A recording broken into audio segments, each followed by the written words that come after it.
Again, it's the simple things. This is a common problem in many homes where the use of a bathroom sink in particular gets plugged up with hair and soap. And so this one is a slow-moving drain, as you can see. Interestingly enough, this one is mine.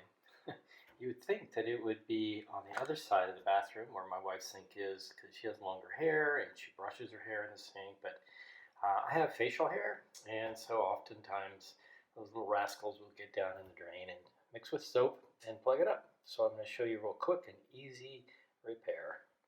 Okay, first things first is we want to take this out, and the soap and the hair is going to be gathered around it.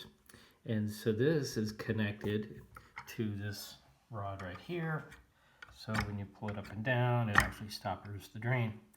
And so there is a rod that connects this to this, and we need to disconnect that so that we can pull this out of the sink.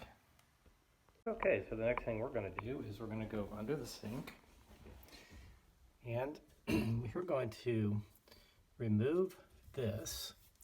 It just unthreads real easily.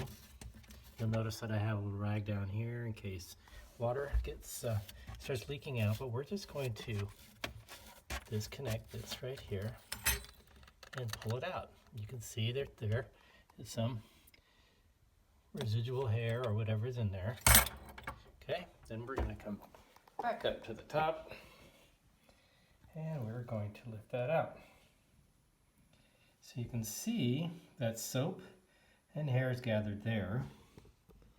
And you'll also be able to see that it's really accumulated right in this part of the sink. Okay, I know this really looks kind of icky, but it's my ick. We're just talking about soap and hair that have plugged up the sink. Successfully gotten most of the soap and hair out of the drain. And you'll see it is like right there. And I used an old tool that I had that I keep laying around for just this purpose. It's an old claw pincher that is broken in just the open position. So I put it down in the drain like that, and I twist it around and it comes up pretty full. Now I want to rinse this out before I finish the job, but you have to make sure, because I left this hole open down below where I removed the rod. So if you want to rinse that out before you clean everything out here, then the best thing to do is just go ahead and put that back on. So that's what I'm going to do.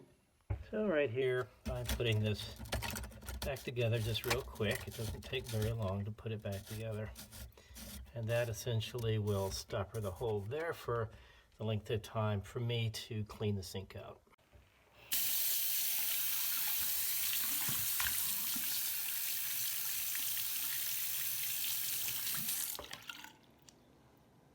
Now the next trick is you need to get that small rod that connects this rod that's up here, this rod that's right here.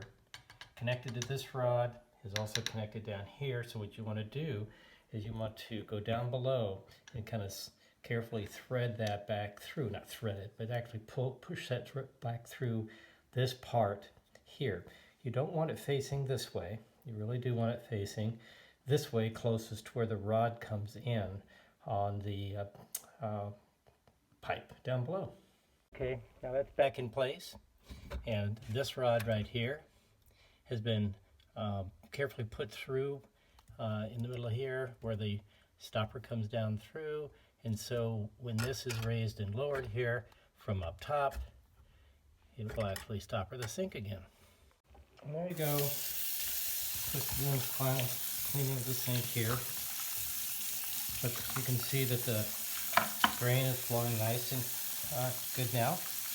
And this is just one of those simple things that many people know how to do, but sometimes just seeing a video helps. So hope this helps you.